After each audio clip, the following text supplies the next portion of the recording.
Hey everyone, and this is Off Track Rest, and this is the first episode of Fire Emblem February, where I make as many Fire Emblem videos this month before I lose my mind. Thank you for watching, and this video is about Hubert. Let's get into it. I love Fire Emblem a lot. I love the medieval fantasy genre and the tried and true story of heroes forming a ragtag group together and defeating a powerful villain. I love how it uses its gameplay to tell a story through its units and the various maps they fight across. I even love the tropes the genre celebrates, both in Fire Emblem archetypes it uses, and tropes outside of Fire Emblem it tends to use in re-event, no matter how annoying they can get. I personally never get tired of the Cain and Abels, the Jagans, and the George type characters, although there is one character arc that I really tend to gravitate towards the most, and it's the Loyal Retainer. Obviously in a medieval fantasy genre like Fire Emblem, there's going to be lords and knights and heroes and dragons, but the relationship between a lord and a knight is always interesting to me because of the complicated power dynamics of that relationship. Fundamentally, when it comes to the genre, there are a lot of ideas that could be a huge turn-off, like the divine right of things. Like the divine right of kings. That's a big one when it comes to Fire Emblem. That's prevalent all throughout many games in the series. But when it comes to the Loyal Retainer, Fire Emblem usually offers a lot on the table to make it a compelling relationship. Sometimes they play it straight and have the Loyal Retainer be an honorable knight that's the mentor figure to our main character, which isn't always interesting, but can be very solid. When it comes to some characters though, like Orphe and Finn, we get a bit more since both of their respective lords form a father and son relationship with them, which is even more effective when we take into the fact that they were once the proteges to their lord's fathers. In Finn's case, it makes him very endearing for the level of dedication he has when it comes to Leif and his own daughter Nanaine, who had nothing and was always on the run. This is the guy who would starve himself to make sure Leif and Nanaine were well fed. How could you not love Finn? In Orphe's case, we have a personal connection to him as the player, since he views Sigurd through the same lens we do.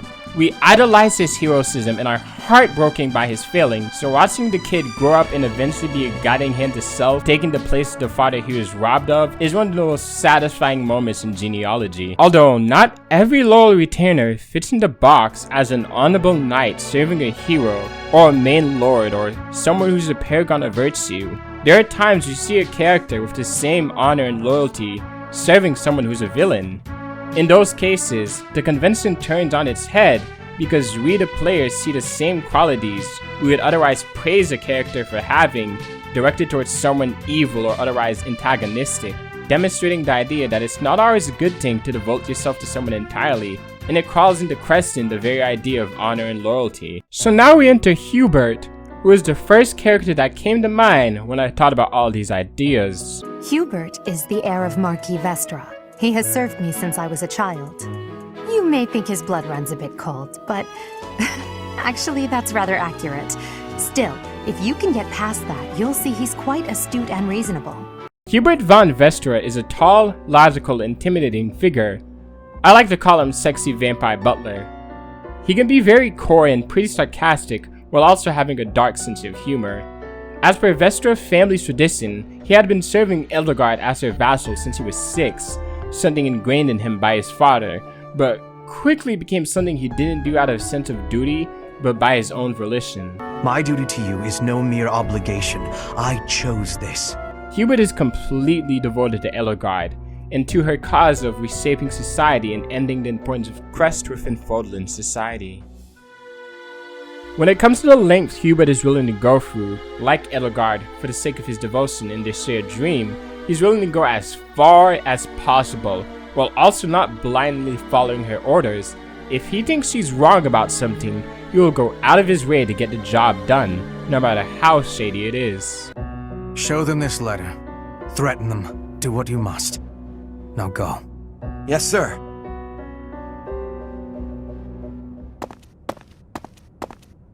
Hubert, that letter. Is that what I think it was? I suppose there's no denying it. But Edelgard explicitly forbade me to send it. Yes, I know. I cannot believe it! You disobeyed a direct order? I thought you were her loyal aide. Unwaveringly. All that I do for her. I seem to recall you expressing a similar sentiment. It is our role to guide her when she is on the wrong course of action. Is that not what you said? You're not supposed to do it in secret. When you disagree with your leader, you must voice your concerns directly. Otherwise, what is the point? The point is the same. Lady Edelgard's best interests are served whether she knows it or not. Given that Edelgard is the antagonist in most routes except her own, the player's gonna spend a lot of time fighting him because due to his loyalty, he's unrecruitable and will always fight for Edelgard. Edelgard is quite obviously the most important character to Hubert and the most important relationship to look into to understand who he is and why he is the way he is. But there's a lot that we can see and infer when we look at the relationships he has with the rest of the Black Eagles. To the rest of the Black Eagles, Hubert is definitely hard to get along with. Does the river of filth pouring out of your mouth ever stop flowing?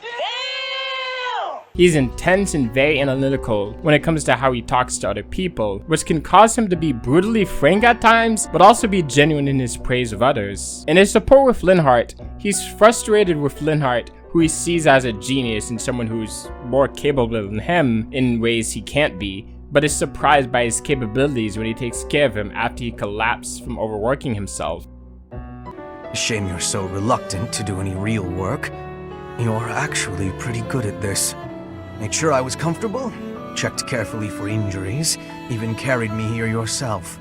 If only you'd apply that knowledge of yours so proactively and thoroughly all the time, you'd be a tremendous asset to the Empire. This happens with Caspar as well, where he chastises his loud voice, but later realizes the importance Caspar's presence has on others. Your battle cries help morale, and your instructions rise above the din of battle.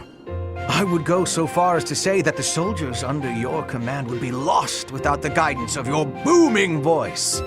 I really don't get you, Hubert. You inspire people.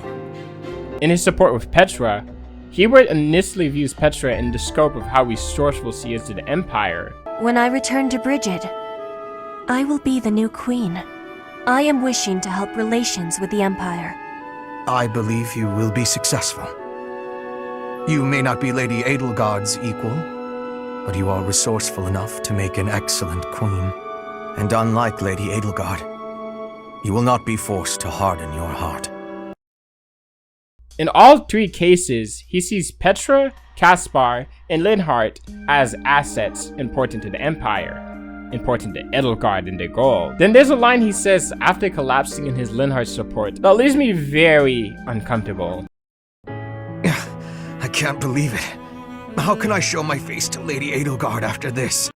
When he says it really says a lot about what he thinks about himself. There is two ways we can take this line. Either he knows Edelgard will not be happy that he's overworking himself to the point of collapse, or he feels ashamed that he failed to live the standard he believes he has to. I at least think it's the fact that he felt like he couldn't face her that's the most telling about how he sees himself. In the same way he can be judgmental to others about how much of an asset they are, in Hubert's mind, he only sees himself as an asset to Edelgard. In his mind, he fundamentally believes this is the person he has to be for the sake of the person he's utterly devoted to.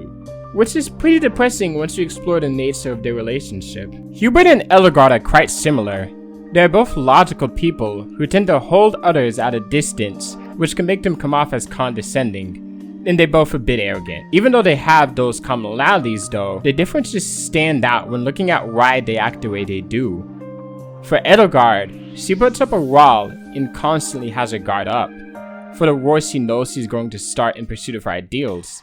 The central conflict of a character is her dealing with the pursuit of her ideals for the world she wants to see, and the guard that she desperately wants to be let down. It's what the whole song is about. Reach for my hand, I'll soar away into the dawn. No, I wish I could stay here in cherished halls, in peaceful days. I fear the edge of dawn, knowing time betrays. She She wants someone to reach out for her hand, but her convictions and the sacrifices she's willing to make stops that from happening on routes that aren't Crimson Flower.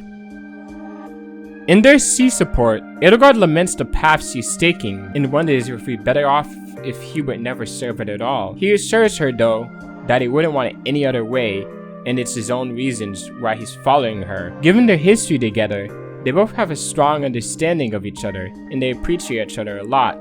Hubert's content being by her side, aiding her in the fulfillment of her goal, while to Edelgard, Hubert is a reliable person who knows the real her and is someone she can trust. But the biggest problem with the relationship, and they have a lot of problems, is that they aren't able to emotionally support one another due to both of their character flaws.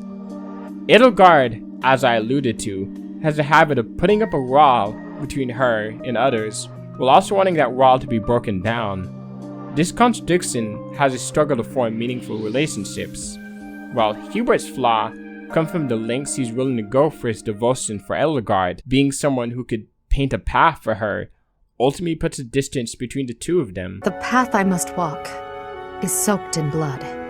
It's a path that can lead to madness, can snatch away one's future, and can even take one's life.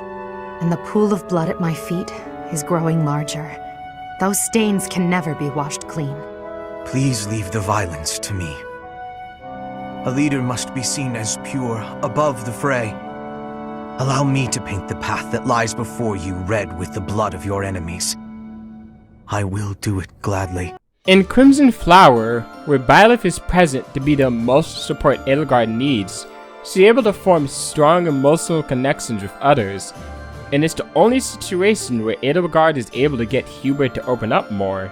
You speak often of painting the path I walk, yet you do so in secret. I am the one you serve, but you refuse to let me in. I trust you, Hubert, and that is precisely why I want to know everything. Your secret hopes and burdens, all of it. If I'm truly the center of your world, then I wish you would trust me as well as I trust you. Very well. You have me beaten. I will tell you as much as I am able. From the assassins I've eliminated, to the gold I've spent on bribes, to the identity of the one I love. You? In love? Whoever could it... Oh, I've got it! I should have known all along! You already suspect. I had really hoped to keep this secret from you. Enough teasing. Tell me her name, Hubert. It is you, Lady Edelgard. Did you ever really doubt? Which is crazy to me. He really must be different if Edelgard is the person that make him more vulnerable. When we take a look at their shared ending, it gives the impressions that they have a happy life together, even though they can't say just how much they love each other, which makes sense for the two of them. It's cute, I'll admit. In other routes, however, they don't get a happy ending at all. Hubert's utter devotion and the stress of the war probably made them even more distant, and without Edelgard having the emotional support of Byleth, we see her go down to an even darker place. Even though Hubert is quite reliable and Edelgard does appreciate him, his devotion is actually enabling her darker tendencies. Sort of similar how To Do in Blue Lions is completely down for Dimitri to have his revenge, when that won't actually help him. Hubert fights and eventually dies for Edelgard.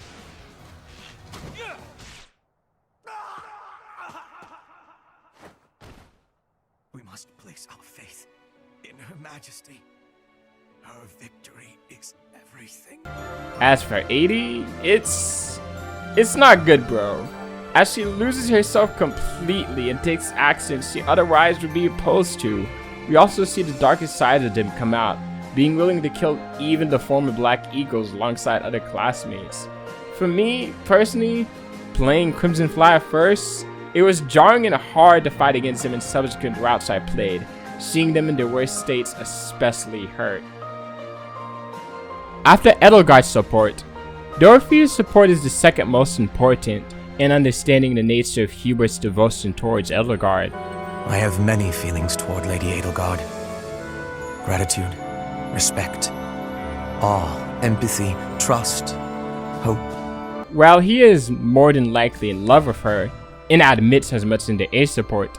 It isn't as if everything he's doing is because he wants something in return, or he wants to be romantically involved with Edelgard, or he wants to be her dear friend.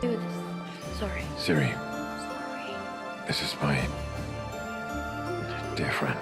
Dorothy's impression of their relationship is very different, where she is jealous of how devoted he is to Edelgard, without knowing that Hubert's devotion is actually making it harder for Edelgard to get as close to him as she would want to. I've never heard that story before. So there are things you've never told me. It wasn't important. That's beside the point. I wish to know these things. If there's anything else you're keeping from me, please tell me at once. Respectfully, I decline. Why?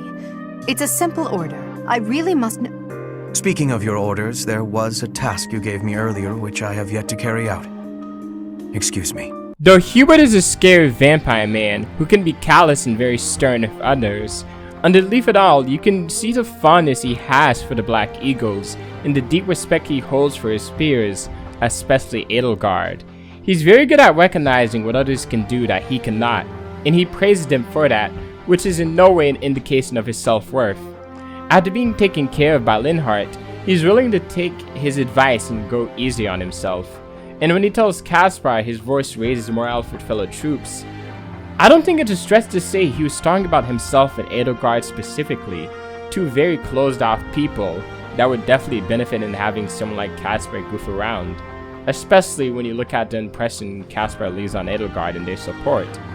For Petra, he's sincere when praising her for her capabilities as a world comparable to Edelgard, and with Bernie and Ferdinand, we see him generally flattered when he sees gifts from the both of them, really just showing how bad he is when he's dealing with affection, just awkward and embarrassed. But the moment he gets just that scrap of affection, he really appreciates it. So just like Edelgard, in the time he spends in Garrick Mach, he finds peace there.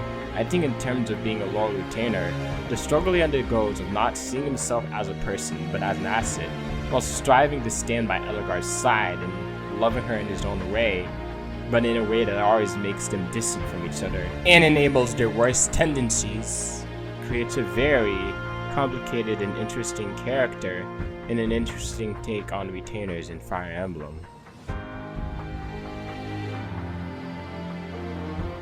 This has been my first entry in Fire Emblem February, where I make as much videos as I can possibly make, or I lose my mind. I said that in the intro, and I'm saying that again in the outro. If you like this video, please like and subscribe for more, and to see how far I go. It helps, but I'll keep going anyways. Have a nice one. See you soon.